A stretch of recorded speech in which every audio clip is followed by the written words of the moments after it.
4 years in the United States Congress. So I want to give you an opening shot, like in boxing, an opening chin here. What are you going to miss in this business? Not you. Thank you. Thank you. I don't mind that. I'm tough. I called for a rally in Atlanta, Georgia. John Lewis showed up. And when they put up that sign that Ohio win Obama, I looked toward the back of the church, which was over jam-packed, and John Lewis was just jumping straight up and down like uncontrollable. We did not know until that November night what we could do. It was always a dream. It became a reality.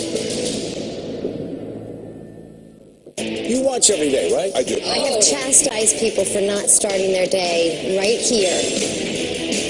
One of the few people that actually worked out in the Senate gym. Everybody else was just there to watch Morning Joe. Morning Joe, weekdays on MSNBC. While Rachel talks about what matters to America, others are talking about why Rachel matters to America. The center of all things political. Can you convince them that you are the best person to carry the flag for them on the issues they are dealing with? Even right-wingers respect how sharp and sane she is.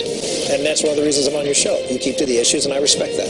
Arguably the smartest person on TV. They didn't expect to fall in love with a guy like this, but Republican voters really have. Rachel Maddow, only on MSNBC.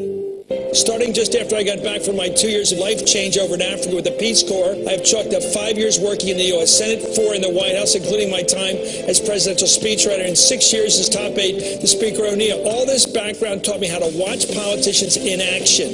Here on Hardball, you can expect me to discuss history as it relates to what's happening now. You can expect to hear me analyze what politicians are doing today with what I've seen other politicians do before, and this is Hardball. Weeknights on MSNBC. They are the bold, the fearless. They are the firebrands, the disruptors who speak the truth and hold the powerful accountable. They tell us what's going to happen in Washington before Washington even knows. That's why we need them to start the day. If you want a different kind of breaking news, turn to people who break the mold. We come on the air with breaking news. With coverage that takes you beyond the red banner. A big, bitter fight shaping up on Capitol Hill at this hour. And trusted NBC News journalists who report every angle. In a matter of minutes, President Trump expected to sign yet another executive order. From where the news is happening. Casey Hunt manages to get right in the middle of it. As it's unfolding. What a roller coaster we are now on. So when news breaks, you have everything you need to put the story together. More than 1 billion people visit social networking sites every month. Let's talk to our kids about what they publish and post and what they don't. An open dialogue is the best way to help kids navigate the internet safely. The more you know.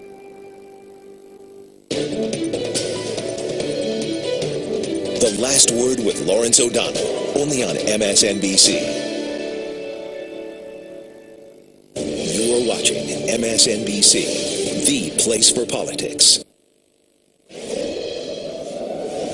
So amid all the other news today, we are also looking at potentially a big step forward, repealing and replacing Obamacare for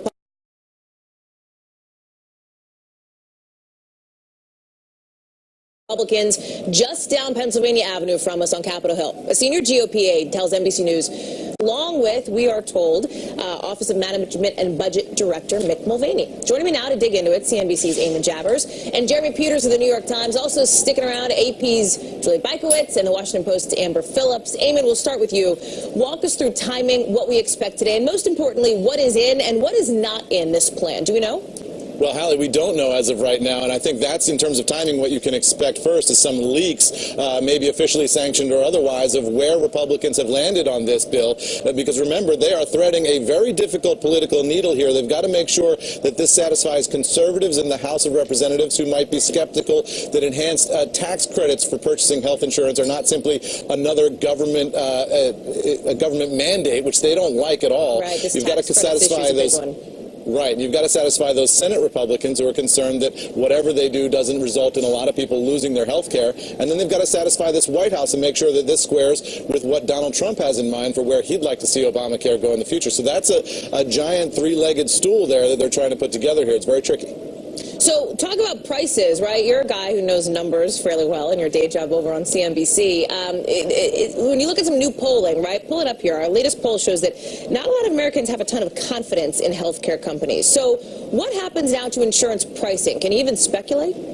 Well, the trick here is the individual mandate. The reason the individual mandate is in Obamacare in the first place is because Obamacare also does a lot of things that are really expensive. So in order to raise money, they mandate that a lot of people have to buy insurance. That brings a lot of younger, healthier people into the pool, and that makes it profitable for insurance companies to go ahead and offer all the expensive goodies that the law envisions them offering. If you pull that out of it, the question is, how do you raise the money for all of the other things that are so politically popular in that bill? Will Republicans want to continue to do that? They don't like the individual mandate, but they also do like some of those politically popular elements of the law. Eamon Javers over at the White House North Lawn. Eamon, thank you much. I want to get over to Jeremy now because you were talking about sort of the pressure from outside groups now to get something done on the health care law. What do you know? So there is a group of conservative organizations, mainly backed by the Koch brothers, that are going to be putting a lot of pressure on GOP lawmakers to full out repeal that. So if whatever Congress is working on right now, whatever the congressional Republicans have put together is somehow short of a full repeal, I think you're going to see a lot of angst on the right about this. In the sense of pulling purse strings, maybe, with threatening to withhold donations, that kind of thing? Well, there's kind of a twofold threat here. The first is they are going to send activists into these congressional districts to pressure lawmakers. Tomorrow, the political group Americans for Prosperity is having a rally on Capitol Hill, after which activists will go to congressional offices and confront lawmakers about why they have taken so long to repeal this, when this was something that they were saying that they were going to do on day one of the Trump presidency. Right. It's an interesting sort of contrast, though, right, between there are some who say this has taken so long, others who are arguing this is a rush job, right? Here's what Vice President Mike Pence had to say when he was talking in Speaker Ryan's hometown, actually, interestingly, on Friday. Listen. Let me make you a promise. The Obamacare nightmare is about to end. You heard the president say it and give direction to the Congress. And it's just going to start happening in just a few days. We're going to repeal Obamacare once and for all, and eliminate all its mandates and taxes and intrusion into your personal pressure that Jeremy's talking about and writing about in the New York Times today. Is there any concern, do you sense, that this is, in the minds of some on Capitol Hill, rushed? Yes, this is a problem that cannot be easily solved from the perception of the policy wonks, okay? Like, not to overuse the